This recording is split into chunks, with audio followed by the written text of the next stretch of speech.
The scientists will be able to engage in their work. They will be maintained. The laboratories will be maintained. And therefore, I think that we are faced with a different situation than the one that I responded to earlier in the year. Mr. President, do you plan to address the UN General Assembly session later this month, and will you meet with Mr. Gromyko there or here?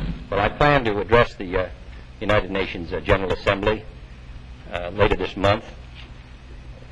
The meeting with the foreign minister, and I'm going to meet with other foreign ministers when they come, I assume will be in Washington. In view of the prevailing confusion, is it possible to state today just what this government's policy is toward the current government of South Vietnam? I think I've stated what my view is, and we are for those things which and those policies which help win the war there. That's why some 25,000 Americans have traveled 10,000 miles to participate in that struggle. What helps to win the war, we support. What interferes with the war effort, we oppose. I've already made it clear that any action by either government which may handicap the winning of the war is inconsistent with our policy or our objectives.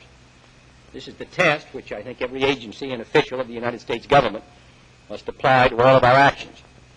And we shall be applying that test in various ways in the coming months, although I do not think it desirable to state all of our views at this time. I think they'll be made more clear as time goes on. But we've got a very simple policy in that area. I think that in some ways, I think the Vietnamese people and ourselves agree. We want the war to be won, the communists to be contained, and the Americans to go home. That is our policy. I'm sure it's the policy of the people of Vietnam. But we are not there to see a war lost. And we will follow the policy which I've indicated today of advancing those causes and issues which help win the war.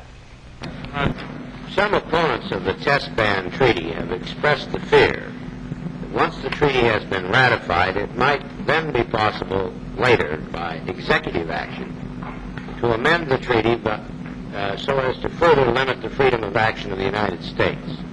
What is your reaction to these suggestions? No, I can give a categorical assurance that if the treaty, as you know, cannot be amended without the agreement of the three basic signatories. The treaty cannot be changed in any way by the three basic signatories and the others without the consent of the Senate. And there would be, of course, any proposal to change the treaty would be submitted to the usual ratification procedure prescribed by the Constitution. In addition, there would be no executive action which would permit us to in any way limit or circumscribe the basic understandings of the treaty. Quite obviously, this is a commitment which is made by the executive and by the Senate, operating under one of the most important provisions of the Constitution. And no president of the United States would seek this issue. Yes, Mr. Two books have been written about you recently. One of them by Hugh Sidey has been criticized as being too uncritical of you, and the other by Victor Lasky as being too critical of you. How would you review them if you'd read them? I thought Mr. Sidey was critical, but I haven't read all of Mr. Lasky, except I've just gotten the flavor of it. I've seen it's highly praised by Mr. Drummond and Mr. Kroc and others, so I'm looking forward to reading it, because the part that I read was not as brilliant as I gather the rest of it is from what they say about it. I can tell you that there's nothing that has occupied our attention more over the last 9 months. The fact, of course, is we want to sustain India, which may be attacked this fall by China. So we don't want India to be helpless as 500 million people.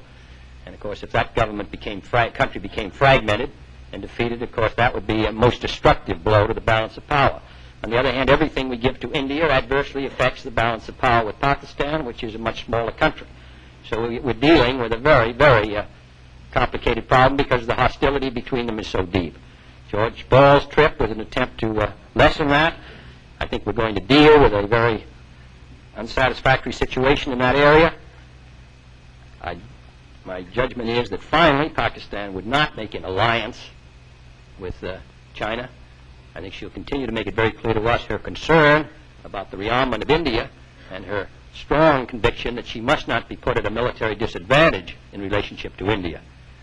But that would be much different, I think, than a formal alliance, because that would change completely, of course, the CETO relationship and all the rest. So we're trying to balance off what is one of our more difficult problems. This is true, of course, in other areas, but in the Middle East, but I would say it's most complicated right now. In India, we had hoped that a settlement of the Kashmir dispute would bring about a improvement in the relations between the countries.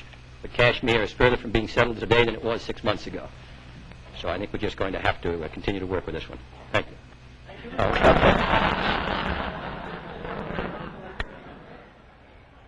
From the